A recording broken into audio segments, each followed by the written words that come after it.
Halo para rebahaners dimanapun kalian berada, bagaimana kabarnya? Kali ini kita akan merangkum sebuah film yang berjudul Jack Reacher. Jack Reacher diperankan oleh Tom Cruise yang dirilis pada tahun 2012. Film diawali dan berlatar di kota Pittsburgh di bagian Pennsylvania, di mana telah terjadi sebuah insiden penembakan secara acak menewaskan 5 orang.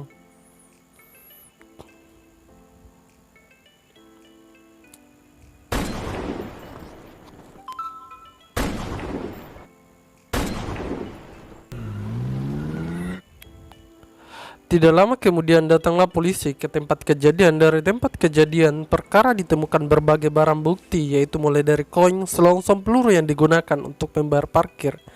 Tidak berlangsung lama, polisi berhasil menemukan sidik jari dari koin tersebut yang ditemukan sebelumnya, yang mengarah kepada seorang sniper Amerika Angkatan Darat Amerika Serikat yang bernama James Barr. Tidak lama kemudian, para polisi langsung menangkap James Barr di kediamannya. Di dalam ruangan James Barr, seorang pemimpin penyelidikan yang bernama Mamang Emerson menemukan bom putih yang diduga sebagai mobil terekam CCTV. Selain itu, ia juga menemukan alat pencetak peluru James Barr, dan tentu saja dari kedua bukti itu menunjukkan bahwa James Barr adalah tersangka atau pelaku. Penembak itu kemudian baru dibawa ke kantor polisi untuk diinterogasi. Merasa kebingungan dan tidak bisa berkata apa-apa lagi karena ia sendiri tidak merasa bahwa ia adalah pelaku. Namun apalah daya, tidak ada pilihan lain selain ditawarkan kepada James Barr. Tidak mengaku maka dirinya akan disiksa. Jika mengaku ia pun akan terus ditekan, dihukum mati. Maka dari itu satu-satunya cara adalah menyebut nama Jack Reacher, yaitu orang yang dikenalnya dalam tahun tentang Barr terhadap kepada Richard, bahwa Richard dapat menyelidiki siapa pelakunya. Mamang Emerson pun kemudian membicarakan tentang nama Jack Reacher kepada seorang jaksa wilayah bernama Alex Rodin, di mana Emerson menceritakan siapa sosok Jack Reacher. Ternyata Jack Reacher adalah mantan proposan militer yang sering bertugas di luar Amerika, pernah mendapatkan medali kehormatan hidupnya. Dia berkelana di tempat satu ke tempat lainnya dan tidak pernah meninggalkan jejak, bahkan punya kartu kredit. Jack hidup misterius karena tidak ada jejak dirinya yang membuat keberadaannya tidak bisa dilacak. Ia datang jika dirinya menginginkan, namun tiba-tiba Jack datang mereka dan tidak banyak berkata. Lantas Jack langsung mengatakan James Barr melihat keadaannya, namun sayangnya ia mengakui perbuatannya. Barr sudah terlanjur dipukuli sesama tahanan hingga koma. Di sini Jack mengetahui bahwa James Barr dikorbankan. Kemudian mereka membicarakan tentang jaksa, hanya menjawab itu suatu kelalaian yang mereka akan menanyai James Barr ketika siuman nanti. Kemudian Udin bertanya Jack mengapa Jack bisa menyebut namanya. Jack tidak memberi jawaban dan justru meminta melihat barang bukti, namun Rodin tidak memperlihatkan barang bukti tersebut. Akhirnya Jack pun keluar dari ruangan. Mamang Emerson yang masih mengikuti Jack. Kemudian mereka melanjutkan perdebatan di luar ruangan. Rodin yang beranggapan bahwa Jack adalah teman James Barr, hingga akhirnya datanglah seorang wanita yang bernama Helen, yaitu calon istri pembela yang bersedia mendampingi. Walaupun mereka berdua belum sempat bertemu di sana, Helen bertemu dengan Richard yang membujuknya untuk membantu kasus ini. Pada awalnya Richard menolak, namun Harry menyetujui karena maksud kedatangan Richard memang untuk membantu penyelidikan Barr. Pembela Helen pun berlawanan dengan ayahnya sendiri yang seorang jaksa wilayah, di mana sang ayah mendukung bahwa James Barr pelakunya. Oke lah, sedikit. Jadi hubungannya dengan Barr adalah dia merupakan penyelidik dari Barr dan bertugas dulu pernah melakukan kesalahan menembak orang saat perang Teluk. Richard orang yang mengurusnya, namun tidak menghukumnya melainkan memberikan kesempatan. Berjanji tidak akan melakukan kesalahan lagi dan melakukan lagi. Richard akan mencarinya dan menghabisinya. Walaupun kebenaran itu tidak diungkapkan secara jujur. Di sini kemudian berpindah di sebuah proyek konstruksi di mana ada seorang yang tidak dikenal menerima uang yang tidak tahu hasil pembayaran atas apa. Kemudian orang itu menelpon temannya dan mengatakan siapa Jack Reacher. Sudah biasa disimpulkan kedatangan Jack Reacher dianggap sebagai mengacau karena mereka akhirnya orang itu ditugaskan untuk mengikuti Jack. Sementara di resto, Jack dan Helen sedang membicarakan hal yang terkait bukti-bukti membebaskan James Barr. Namun Helen menjelaskan bahwa dirinya hanya menyelamatkan James dari hukuman mati karena sudah tentu hanya akan memenangkan kasus tersebut. Rodin dikenal sebagai jaksa yang tidak pernah kalah dan mengenai kasus besar, ia selalu memberikan dua pilihan terhadap tersangka mengaku atau menjalani hukuman mati. Mengetahui pembicaraannya sedang direkam, James mematikan alat recording Helen. Melanjutkan pembicaraan, ia lalu menjelaskan bahwa dahulu James adalah seorang sniper yang ditugaskan di wilayah Irak. Setiap pekan James dilatih menembak 3.000 tembakan saat dira, memantau setiap aktivitas warga melalui teropong senjatanya. Selama 2 tahun bertugas, James tidak pernah mendapatkan izin untuk menembak. Namun tiba-tiba saja pasukan ditarik dari Irak. Dan hal itu tentu menyisakan perasaan gatal pada jemari James. Ibarat ditujukan untuk manusia, tentu saja James butuh pelampiasan secara sadar atau tidak sadar membunuh 4 orang senapannya. Kasus tersebut kemudian diungkap oleh Jack yang saat itu menjabat sebagai polisi militer. Namun kasus pembunuhan yang ditutup oleh seorang mengatasnamakan peran Maka. Dari itu Jack datang bukan untuk membela James Barr, namun justru menguatkan tuduhan pembunuhannya. Setelah mendengar ucapan Jack ternyata tidak menyurut niatnya Helen untuk membela James. Ia tetap ingin agar pengadilan adil dan James dan tentunya penyelamat James dari hukuman mati. Helen berharap bahwa Jack bersedia menjadi penyelidik yang dinilai kasus objektif, namun Jack tetap ingin pergi di malam itu. Di saat Helen yang sudah tidak tahu lagi harus berbuat apa, penyelamat tiba-tiba Jack muncul dan membuat sebuah kesepakatan. Ia bersedia menyelidiki kasus James, namun Jack meminta Helen menginvestigasi korban secara objektif. Singkat cerita, Helen pun mendatangi rumah para korban suatu persatu, sedangkan Jack mendatangi TKP atau lokasi penembakan dengan kecerdasan dan pengamatan. Ia yakin bahwa James memang sudah dijebak dan pelaku penembakan bukanlah James.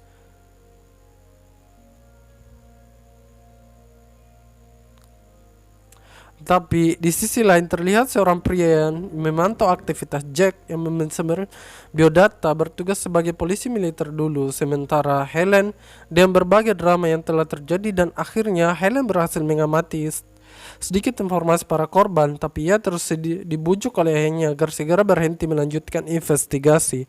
Rodin mengatakan bahwa Helen mulai udah percaya terhadap Jack. Sementara itu Jack juga dipersilakan untuk melihat barang bukti yang telah dikumpulkan Mamang Emerson. Sindiran Jack Emerson berlanjut sepertinya Emerson meremehkan kemampuan Jack. Ia melihat Jack tidak mencatat, melakukan dokumentasi atau memoto, mengamati barang bukti.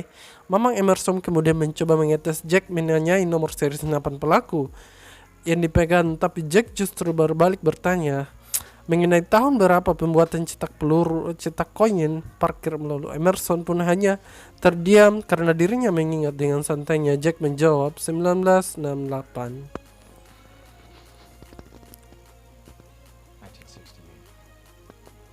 Kemudian Jack mendatangi sebuah warung yang tidak lama kemudian ia dihampiri oleh seorang wanita yang mengajaknya berkenalan. Wanita itu bernama adalah Sandy yang memperkenalkan nama yang berbeda. Ia menggunakan nama yang berbeda, menggunakan Supratman. Percakapan mengajak mobilnya untuk berbuat sesuatu, namun Jack menolak dengan alasan ia sedang menghemat keuangan. Namun ternyata ucapan Jack membuat Sandy tersinggung. Ia merasa Jack telah mengetahui Jack adalah Open BO. Reaksi Sandy yang mengatakan bahwa dirinya adalah bukan Open BO. Lelaki yang mengaku sebagai saudara Sandy mereka menantang dan menyelesaikan permasalahan secara jantan. Dengan tidak keberatan, Jack menerima tantangan mereka. Sebelum bertarung, Jack malah memberi kesempatan untuk kabur, tapi mereka menganggap Jack terlalu songong dan sombong, tidak menghabisi para pemuda dengan mudah.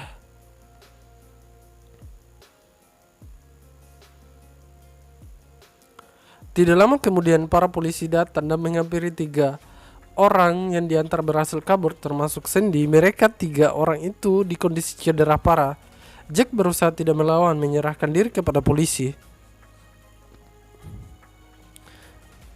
Di ruang tahanan kepolisian, Jack didatangi oleh Helen dan Mamang Emerson yang sadar bahwa tidak menyukai Jack melontarkan kalimat ancaman dan kurang menyenangkan bagi Jack. Katanya, korban mengalami cedera parah patah tulang perkelahian tadi, namun ketika Mamang Emerson meninggalkan ruangan, Jack balik memanggil Emerson dan menyebutkan nomor seri senapan yang digunakan pelaku penembak. Hal itu tentu saja membuktikan Jack adalah seorang penyelidik handal yang tidak bisa diragukan kemampuannya. Jack memilih ingatan yang kuat dan mengingat sesuatu hanya dengan sekali melihatnya. Seketika itu Mamang Emerson pergi dengan perasaan malu. Setelah itu akhirnya Jack bebas dengan bantuan Helen. Jack merasa curiga dengan Sandy yang kelima mengaku saudaranya. Ia yakin bahwa seorang menugaskan mereka untuk menghabisi dirinya. Di sini Helen merasa pesimis, menilai James layak menerima hukuman mati karena James telah membunuh seorang 5 orang tak bersalah.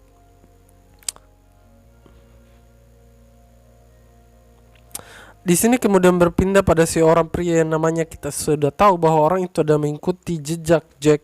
Namanya sebenarnya orang yang dibayar tadi. Suruhannya adalah salah satu pegawai penghukum orang luar karena menyepelekan kemampuan Jack. Tentu saja dari hal tersebut membuat peluang Jack semakin besar membongkar apa yang sebenarnya terjadi. Dan dari sinilah kita diperkenalkan dengan seorang pria yang bernama Zack. Di balik semua itu, dengan kejamnya, Zack menghukum anak buahnya dan memaksa makan jarinya sendiri.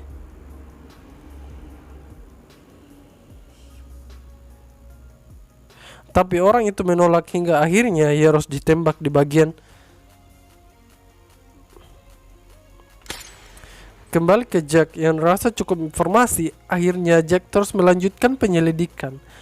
Ia mendatangi sebuah toko suku cadang yang diyakini bahwa di sini kerja selama Gary yang bekerja sebagai toko. Akhirnya Jack mengetahui bahwa ia bekerja di toko ini, namun terlebih dahulu Gary yang mengetahui tujuan Jack mencari Sandy tanpa seizin. Masuk ruangan karyawan melihat kedatangan Jack yang membuat Sandy yang sangat terkaget. Lantas Andy menyuruh Gary untuk berbipat mata dengan sendiri, mengaku bahwa dirinya disuruh seorang yang bernama Zippo adalah seorang pekerja di toko tersebut dan memiliki bisnis samping yang meracik sabu. Sandy yang terlihat pasrah dan menuruti semua keinginan Jack. Kemudian Sandy memberikan alamat developer Jack meminjam mobilnya. Ketika Jack akan pergi, Sandy bahkan mengajak Jack untuk berkencan, namun Jack justru memperingatkan Sandy untuk keluar kota beberapa hari tanpa jelas. Kemudian mendatangi seorang Jack Oliver yang sepertinya ia sedang dalam pengaruh narkoba. Kemudian Jack memasuki rumah tersebut, namun rupanya wanita yang berpura-pura. Ia lalu menghubungi seorang dengan ponsel miliknya. Cukup lama didatangi beberapa rekan Jack Oliver, tetapi dengan mudahnya Jack berhasil menghadapi mereka.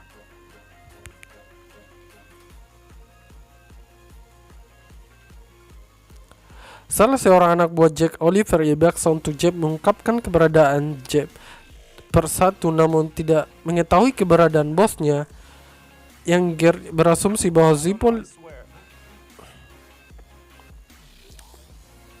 Ia mulai menemukan sedikit pencerahan tentang kasus James Barr yang menemukan bahwa kejanggalan yang mendatangi lokasi sniper sekelas James Barr tergolong cukup andal menurutnya. Dengan lokasi didatangi Jack beserta tembakan yang meleset hanya mengenai 5 orang tembakan, tentu saja hal itu tidak mencerminkan cara James Barr menembak. Terlebih lagi setelah mengetahui Jack Oliver membarsum menyerang, hal itu semakin menguatkan bukti bahwa kemungkinan James telah dijebak dan itu suatu yang tidak disadari oleh semua orang. Maka dari itu Jack telah mengetahui alasan James untuk namanya, karena James ingin ada Jack lah yang menyelidiki kasus yang mengkambing hitamkan dirinya. Di sana Helen merasa terpukau. Ia sangat menyayangkan keputusan Jack untuk pensiun terlalu dini dari polisi militer. Mereka berdua terus mengusut lebih dalam mencari siapa dalam dibalik konspirasi pembunuhan yang mengkambing hitamkan James Barr. Kedatangannya mampu mengungkap sosok yang otak yang dibalik pembunuhan. Ia dalam pemilik konstruksi bernama Lebendori. Mereka membunuh 4 orang secara acak, menyembunyikan satu korban spesifik, yaitu pemilik perusahaan konstruksi Olin Archer. Namun pemilik menolak sehingga disitulah mereka murka dan mengutus penembak jitu untuk membunuhnya. Jadi di sisi lain, Sandy yang ingin keluar malam tiba-tiba dihampiri oleh Shirley mengaku sebagai tetangga Sandy. Ia sedikit basa-basi untuk mengajak Sandy, namun minum tiba-tiba menghabisi nyawa bersama seorang rekannya.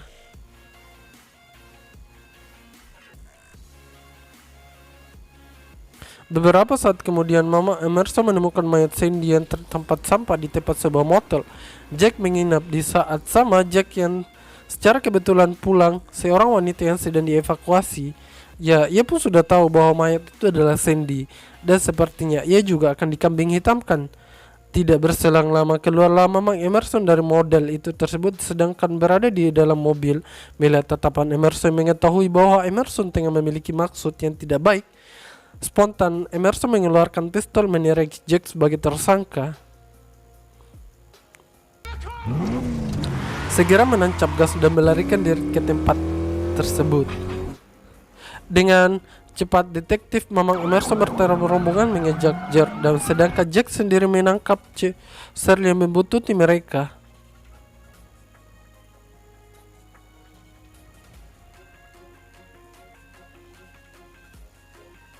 Hingga tiba di tengah kota, Jack mencoba mengecoh polisi meninggalkan mobilnya yang sedang berjalan sendiri, sedangkan Jack yang ikut menumpang pada sebuah bus.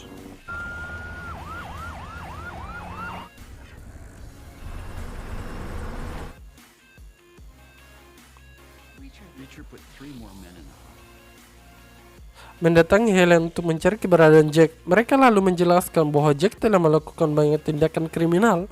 Namun Helen juga mengaku tidak mengetahui keberadaan Jack. Tidak berselang lama, telepon ia berbunyi. Begitu Helen mengangkatnya, ternyata yang menelpon adalah Jack. Lalu mengatakan kepada Helen dirinya telah dijebak atas kasus pembunuhan Sandy. Keadaan ini sama persis terjadi pada James Barr.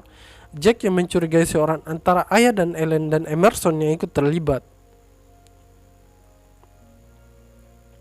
Jack juga memberitahu Helen bahwa ia membawa kabur mobilnya, namun Jack berjanji akan menyelesaikan kasus tersebut setelah melihat Mamang Emerson sepertinya mencurigai percakapan dengan Jack, dan Helen menutup telepon dan menyuruh pulang.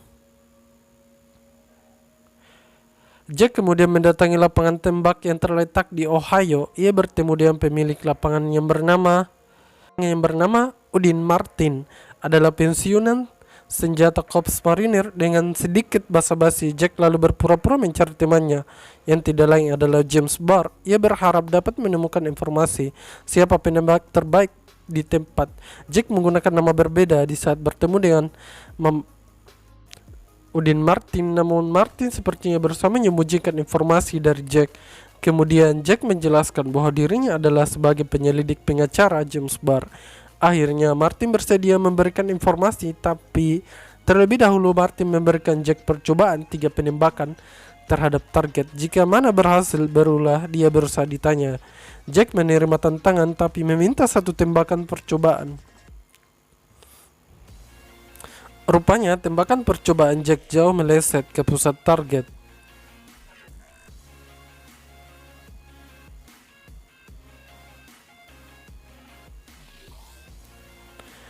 Namun 3 tembakan sesungguhnya membuat Martin mau tidak mau harus mengakui pengakuan Jack.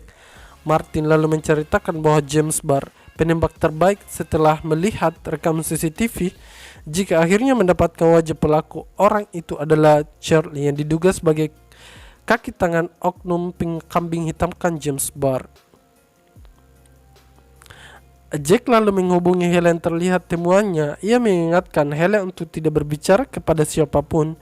Namun rupanya Helen tengah melakukan pembicaraan kepada ayahnya perihal bukti yang telah dikumpulkan bersama Jack Richard.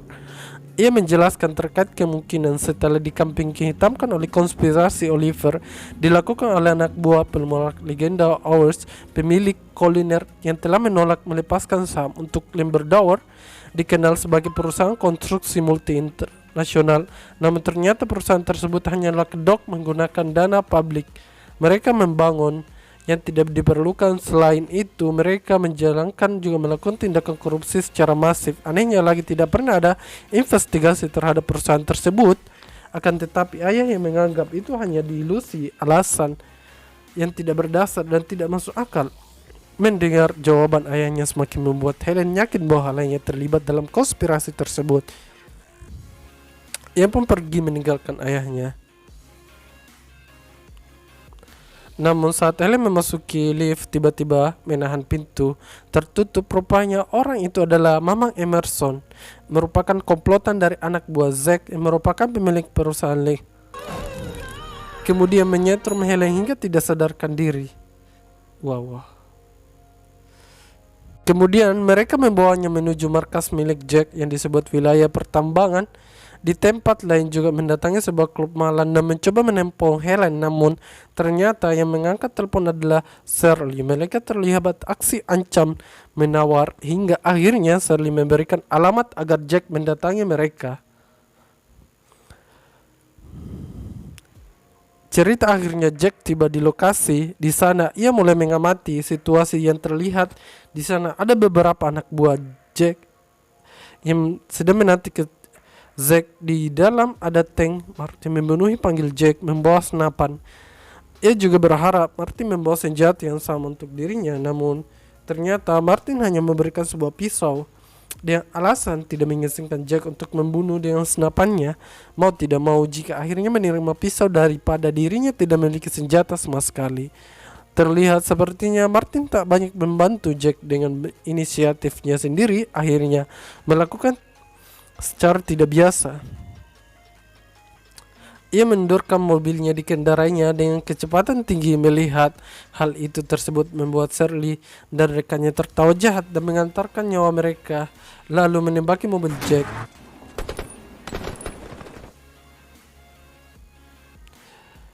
Dan nasib tiba-tiba saja menimpa mobilnya. Tiba-tiba berhenti di salah satu batu besar.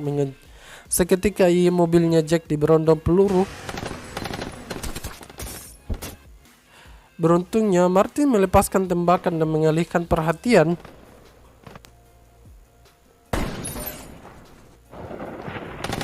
Di sisi lain, Jack berhasil keluar dari mobil. Martin yang di sini berhasil menembak seorang anak buah Zack. Begitu juga dengan Jack yang berhasil membunuh satu orang yang merampas senjatanya. Sementara senapan Shirley telah dibuat rusak oleh Martin. Jack bergerak masuk mendobrak sebuah bangunan mencurigakan tempat Helen Sandra, namun ia tidak menemukan siapa-siapa. Selama dapatkan petunjuk dan peta terhadap kantor utama, Jack pun segera menuju ke kantor tersebut. Ternyata di sana sudah ada Zack dan Helen Emerson, anak buahnya, dan Shirley.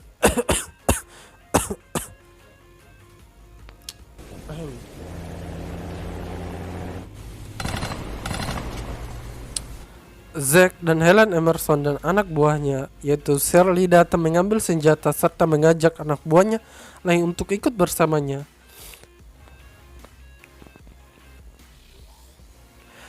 Selama dan mengecoh mereka dan muda, Richard menghabisi anak buah Zack yang mereka menyangka bahwa membawa mobil adalah Jack, sementara yang sedang mencari keberadaan tiba-tiba dihampiri diancam dari belakang, segera menjatuhkan senjata.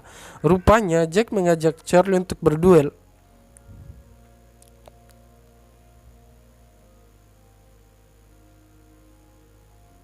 Dan disinilah pertarungan sengit pun terjadi.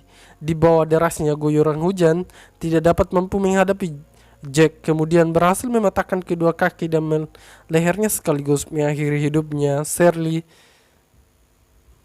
ia menyadari bahwa kekalahan Shirley membuat Emerson mengancam Helen. Ia mengarahkan pistol ke kepala Helen dan pasrah dan menembak Jack untuk. Akan tetapi di sini Jack lebih tangkas. Mereka berdua bersamaan meletus. Jack dengan tepat menembak Emerson berada di belakang Helen. Helen yang lalu menjelaskan bahwa Jack sudah salah paham tentang ayahnya. Emerson lah yang terlibat dalam persenggolan mereka. Jack lalu mendekati Zack yang sedang duduk di belakang Helen. Setelah menanyai, Jack lalu menyuruh Helen untuk menelpon polisi. Namun di sini mereka terlibat perdebatan. Menurut Jack lah yang akan dipenjara dirinya yang beraksi di atas pembunuhan yang telah dilakukan oleh Jack. Lantas hal itu membuat Jack emosi dan menembak kepala Zack. Mendengar suara tembakan tersebut membuat Helen yang kaget. Dia tidak menyangka bahwa jika ia akan menembaknya, Case semakin dan bingung dan perkaranya akan terhadapi. Namun Jack tidak mengkhawatirkan hal tersebut karena Helen adalah pengacara yang memiliki relasi dengan jaksa wilayah. Kemudian keduanya pun berpisah. Martin dan Zack meninggalkan TKP sedangkan Helen yang sedang menunggu kedatangan polisi. Di akhir film kita diperlihatkan James Bard yang sedang dirawat Helen lalu menemukan James Bard dan menanyai, tapi James lalu sekali mengingatkan kejadian itu di depan Helen dan mengakui bahwa kejahatan yang pernah dilakukan di Irak, menangis dan kemudian memperlihatkan foto lokasi kejadian. Ia pun berpura-pura menyebar bagaimana ia melakukan tembakan. Tidak disangka penjelasan James Bard benar sama dengan penjelasan Jack Reacher. Sniper yang terlatih tidak akan memilih lokasi yang menyulitkan baginya menembak. Mendengar hal penjelasan James Bard, ia pun di sini hanya tersenyum, berjanji akan membebaskan dirinya dari tuduhan. Namun James kembali mengingatkan hanya dua orang yang menolongnya, dialah Jack Reacher